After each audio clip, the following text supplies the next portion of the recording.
Si, si estás hablando, no escucho mucho, pero bueno, ¿Ya empezó la grabación? asumo que sí. Ya. Muy buenas tardes. Cristian Enderica, estudiante de la carrera de Teología Pastoral en el Universitario Rumiñahui, le saluda. Este es un trabajo para nuestro pastor Mauricio Espín en la asignatura de Sociología de la Religión. Tenemos una entrevista con el pastor economista Tito Campos Núñez. Él pues ha sido diácono en la Iglesia Galilea, participó en la plantación de iglesias en la ciudad de Playas, ha sido parte del equipo ministerial en Puerto Viejo, y actualmente es pastor adjunto de la Iglesia Alianza San Borondón. Entonces, Tito, bienvenido, muchísimas gracias por tu presencia y por ayudarnos con este trabajo. Hola Cristian, un placer poderte servir en lo que esté a mi alcance hacerlo. Muchas gracias. Bueno, en el tema de sociología de la religión, estamos estudiando actualmente las diversas teologías que existen dentro de las iglesias cristianas. Entonces quisiera que por favor me ayudes con tu percepción y con lo que tú puedas respondernos a las siguientes preguntas que vamos a realizar. Con todo gusto. Gracias. ¿Cómo describirías la posición teológica predominante en la iglesia en relación con la teología liberal? Ujú. Ya, como para hacerlo sencillo, nosotros en la Alianza San Borondón decidimos de manera consciente tomar la teología bíblica como el fundamento junto con sus herramientas hermenéuticas para podernos acercar al texto bíblico, de allí no solamente entresacar desde esta teología bíblica los conceptos, principios o enseñanzas que el texto en sí mismo nos entrega, sino que también va a ser útil la misma herramienta para su parte aplicativa. Es decir, desarrollar una teología pastoral de cuidado, que obviamente considera los temas de discipulado, pero fundamentados en una teología bíblica. ¿Por qué hicimos eso? Porque tanto ayer como hoy hay un sinnúmero de tradiciones dentro del protestantismo y de la cristiandad, donde cada una de estas tradiciones ha aportado aquello que considera dogmático y que con el tiempo se ha probado su ineficacia o su ineficiencia al momento de trabajar y plantear los problemas del hoy, como también las herramientas hermenéuticas que estos mismos sistemas religiosos planteaban. Entonces, uno de los desafíos que enfrentamos como iglesia es que si queremos nosotros revivir el modelo de la iglesia naciente en Jerusalén y la iglesia que se expande desde Antioquía de Siria en los primeros viajes, tenemos que abrazar un mecanismo o una teología saludable que esté alejada de las tradiciones contemporáneas, pero que le sea más fiel al texto.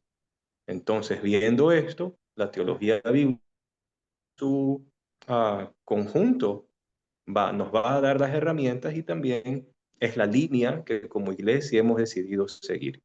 No usamos la sistemática porque la sistemática va a obedecer mucho a un pensamiento hermenéutico donde cada expositor podría armar su propia sistemática en base a su tradición, sino más bien la bíblica nos va a decir lo que el texto por sí mismo intenta decir. Es decir, Esta teología bíblica, perdón que te interrumpa, es decir, la teología liberal no está incluida dentro de la formación en Alianza San Borondón.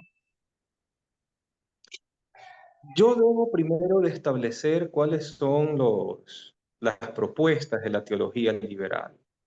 Entonces, si yo me voy a Shalaya Maher, lo consideran el papá de esto, ¿no?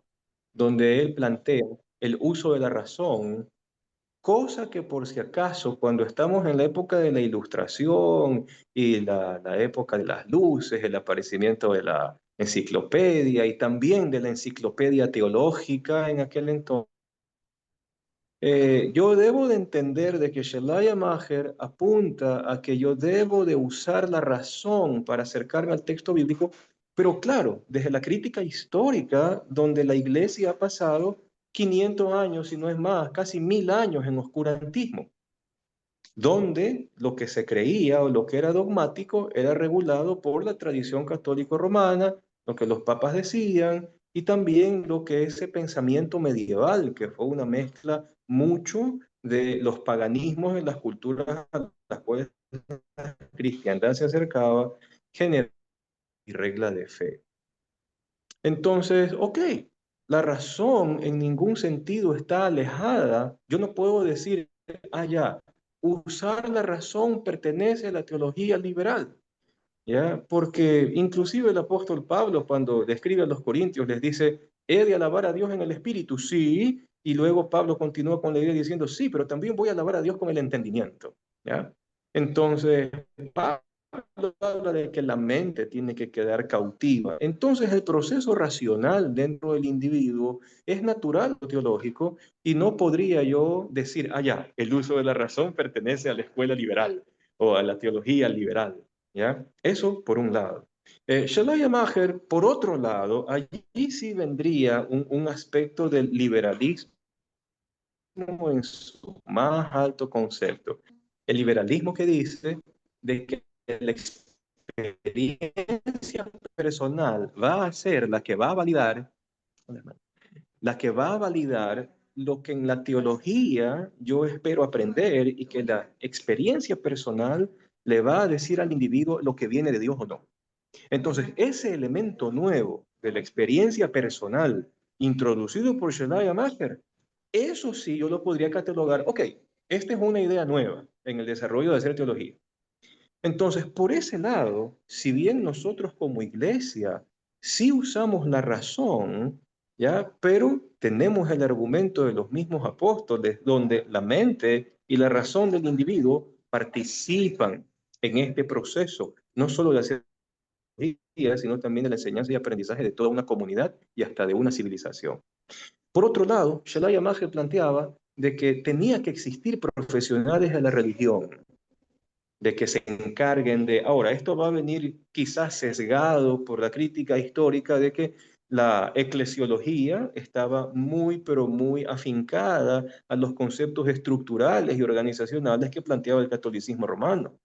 Entonces, frente a un movimiento protestante que no tuvo ni pies ni cabeza en cuanto a la organización de la iglesia local, claro, la idea va a permanecer en el tiempo de que necesito a un profesional de la fe y de la religión. Eso obviamente no compartimos. ¿Ya? Aceptamos la razón desde la perspectiva bíblica, no aceptamos la experiencia personal, porque la experiencia personal nuestra no es motivo de generación teológica, ni tampoco creemos de que deben existir profesionales de la fe y de la religión, porque los apóstoles y el autor de Hebreos sobre todo decía, debiendo ser ustedes ya maestros. Entonces parece, por lo menos así a simple vista, de que la intención de los apóstoles, toda la comunidad se convierte en una comunidad de eruditos donde Cristo sea la única cabeza y el resto de nosotros seamos hermanos que desarrollamos la gran comisión conforme al plan que Dios estableció en Hechos de los Apóstoles.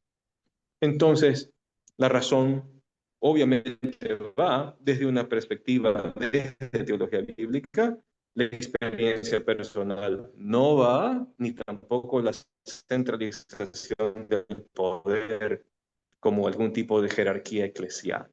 No sé si eso responde algo a la pregunta.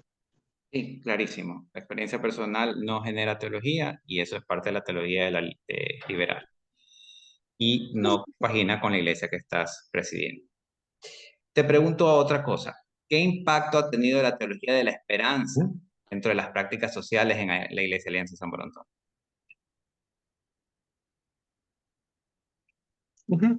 Ok, si yo recuerdo a Moltmann en sus escritos, Moltmann va a estar de la mano con el proceso de desmitificación del texto propuesto por Rudolf Wellhausen con las fuentes y también este otro señor, déjame acordar el apellido, mm, y Bultmann, ¿ya? Entonces, esta triada de autores que salen de Alemania, especialmente la ciudad de Tubinga, ¿no? Van a tener un impacto que obviamente su perspectiva teológica va a responder a cómo yo puedo creer en un Dios, pero obviamente están criticando al Dios del dogma, ¿Cómo yo puedo que ha permitido 2 guerras mundiales, la destrucción de civilizaciones, los genocidios y cosas así? Entonces, claro, en los procesos de desmitificación del texto, en los procesos de desmitificación de la teología, el proceso de desmitificación del Jesús histórico, es igual el Jesús histórico al Cristo de la fe, la búsqueda de la iglesia histórica, bueno, y un sinnúmero de búsquedas que se dieron a partir de todos estos autores, se va en contra, se van en contra de una sana teología bíblica, ¿ya? Porque según las escrituras, la resurrección, la muerte y la resurrección de Jesús se convierten en el fundamento de la fe. Si no hay resurrección de los muertos, dice Pablo, entonces vana es nuestra fe y nosotros somos los más dignos de conmiseración. No habría esperanza ni perdón de pecados, ni la realidad de un día de rendir cuentas, ni tampoco una nueva creación, ni cielos, no, no habría nada, ¿ya? Entonces yo no podré, sería una contradicción afincar mi esperanza en un hecho falso. Por lo tanto, nada radicaría, porque más bien me estaría empujando hacia una forma de materialismo existencial.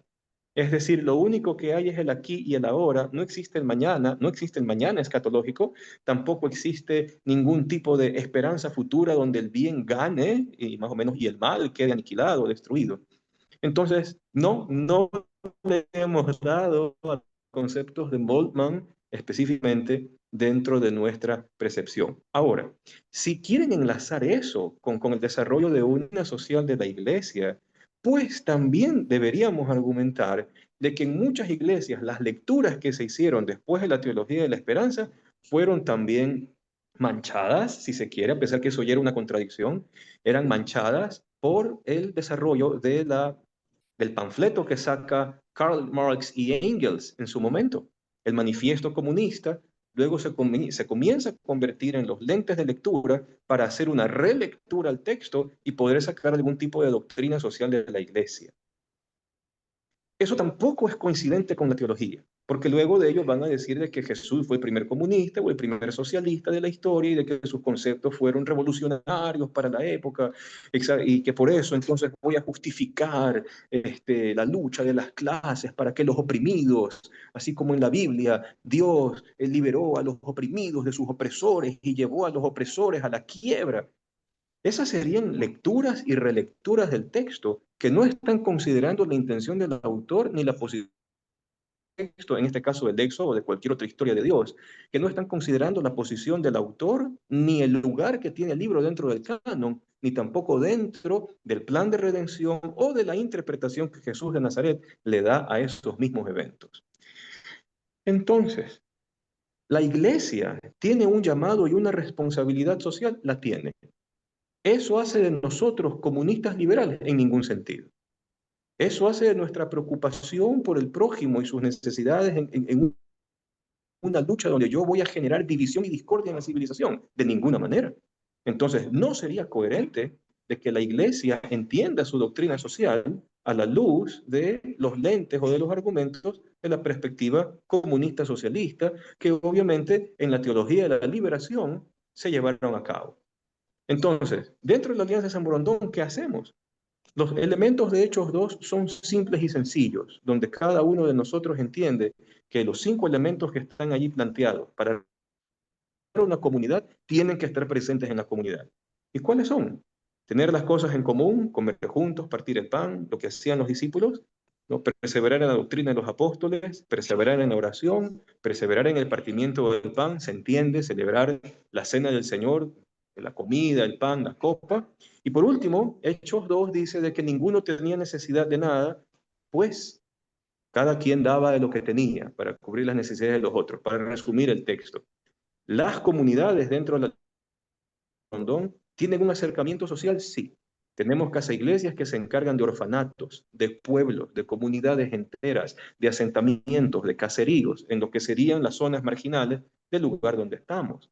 Pero eso es motivado por una enseñanza propia de Jesús. Lo que le hicieron a estos pequeños, a mí me lo hicieron. Estaba enfermo, me visitaron, me dieron de comer, estaba en la cárcel, me fueron a ver, etcétera, etcétera, etcétera. Entonces me preguntarán, ¿cuándo estuviste así, Señor?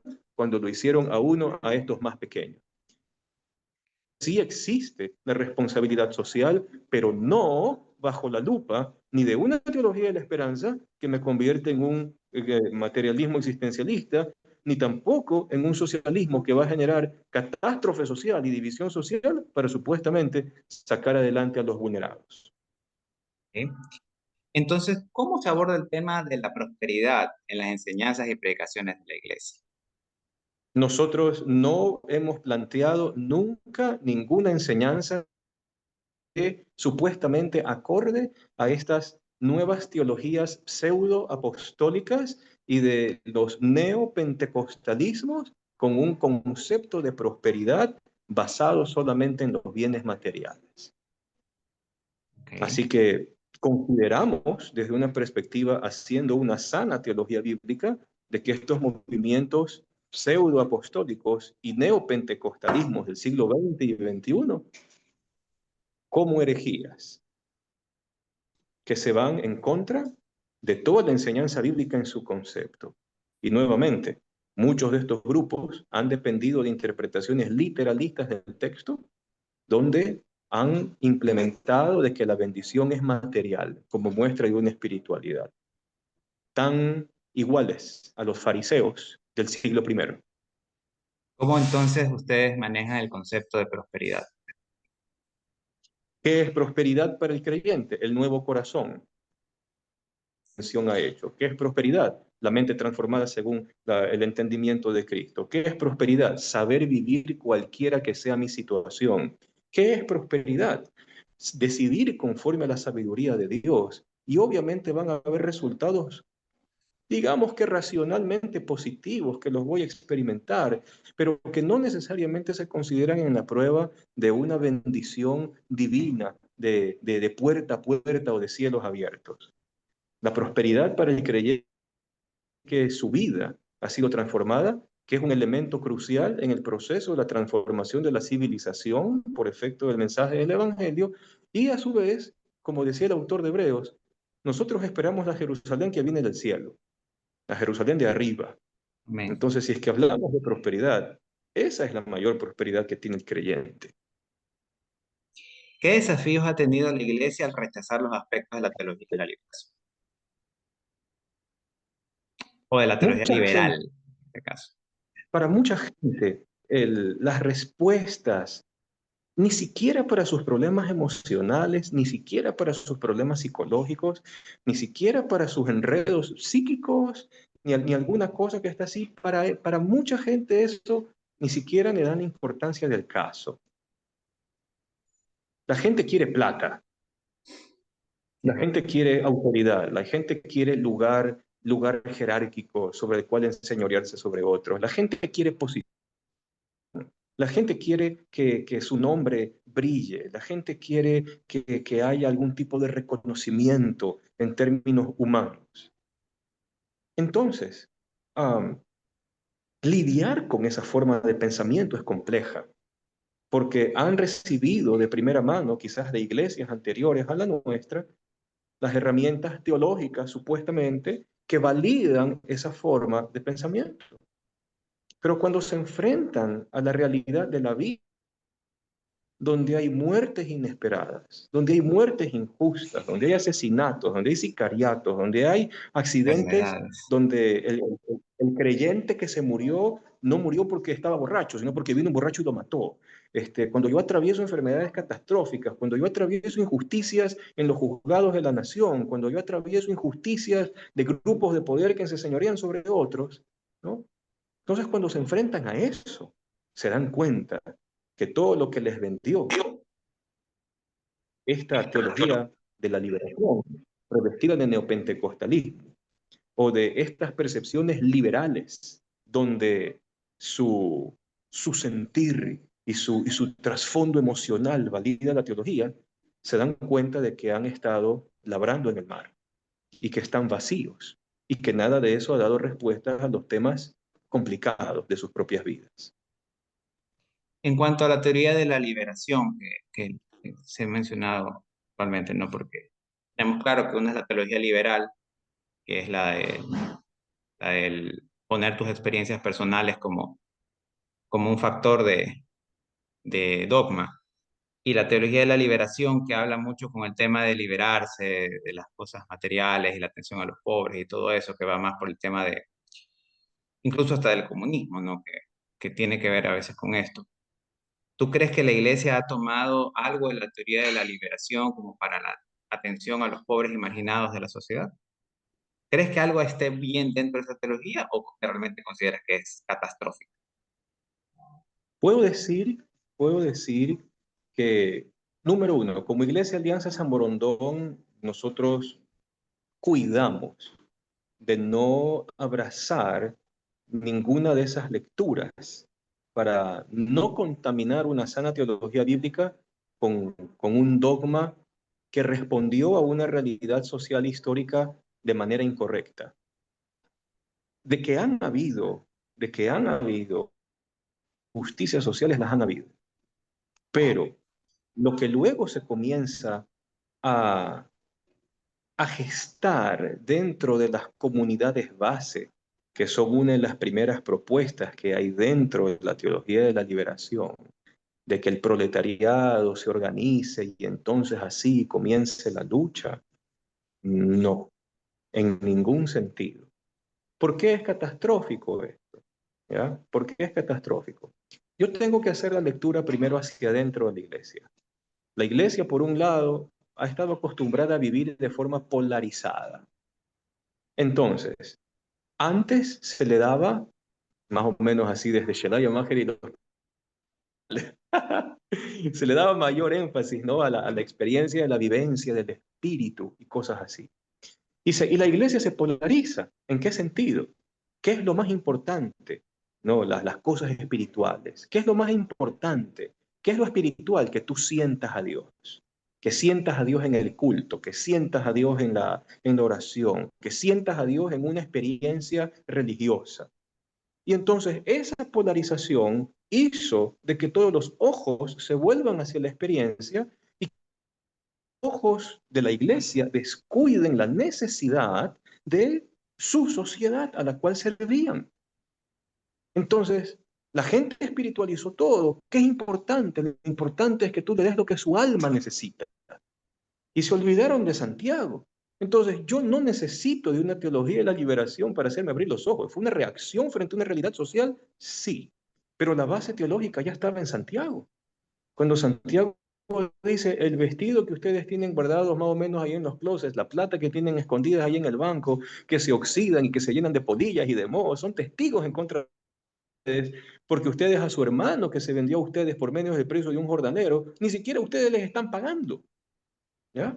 Ujú, Entonces la iglesia viene y como un organismo que no sabe pensar aún, se polariza al otro lado. Entonces, ¿cuál es la polarización? Lo importante es lo de aquí, lo de la ahora, lo existencial y lo material.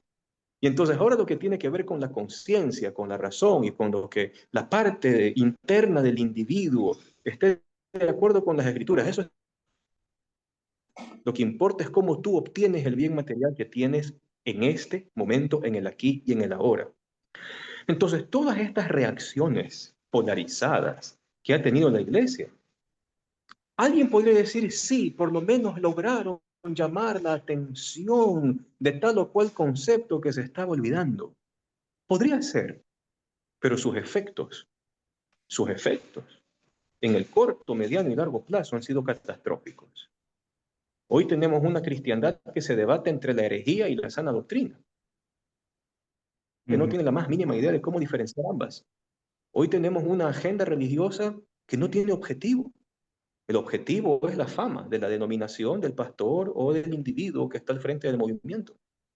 Entonces, yo no podría considerar, quizás ya desde esta orilla, a muchos años, desde que la década del 60 o del 70, no, sobre todo mucha gente influenciada. Yo leía a Gutiérrez, por ejemplo, ya, haya visto en eso, no como el despertar teológico para los vulnerados. Fue una reacción, pero una reacción no necesariamente es el inicio de un movimiento saludable dentro de la iglesia local. La iglesia tiene que vivir equilibrada. Por eso los apóstoles cuando se referían a sí mismos decían de que Pablo decía, yo como perito arquitecto, ¿no? Hablando de cómo él edificaba la iglesia. Pedro decía, ustedes son piedras vivas. Pablo vuelve a repetir, ustedes son el edificio que Dios está construyendo. Entonces, si se habla de construcción, yo no puedo tener desniveles en una construcción ni polarizaciones, porque el edificio se viene abajo. O sea, la imagen apostólica es sencilla. Por esa razón, una teología equilibrada, que por lo menos la teología bíblica es lo que permite mantener a las cosas en su lugar y evitar las polarizaciones que con el tiempo pasan factura, sobre todo en cuanto a la perspectiva de la cristiandad frente al no creyente y también a la decepción que pueden sufrir los creyentes dentro de su propia tradición cristiana. Entiendo bien, entonces, lo que tú me estás queriendo decir es que la teología bíblica es aquella teología que reconcilia cualquier cosa buena que pueda tener la teología liberal, la teología de la liberación, de la esperanza, incluso el tema de la prosperidad, de una manera sana a la luz de la Escritura. Y así pues no es que necesitamos reconciliar estas teologías que se manejan en el medio, sino que rigiéndonos a la teología bíblica, nosotros vamos a tener una sana doctrina y vamos a participar y abarcar todos los temas que tienen que verse dentro de la cristiandad. ¿De acuerdo? Me- Mejor resumen que ese no existe. Gracias, hermano. Está clarísimo. Muchísimas gracias por tu entrevista. Ha sido muy enriquecedora, Tito, he aprendido bastante. Espero también que a nuestro profesor le guste. Cualquier error que haya tenido yo, soy un estudiante de teología, estoy tratando de seguir el camino correcto y demostrar a Dios tal como es para que la gente se convierta de una manera sana. Muchísimas gracias, Tito, Ujú. por todo. Chévere, hermano, para servirte. Dios les bendiga. Dios Chao. te bendiga.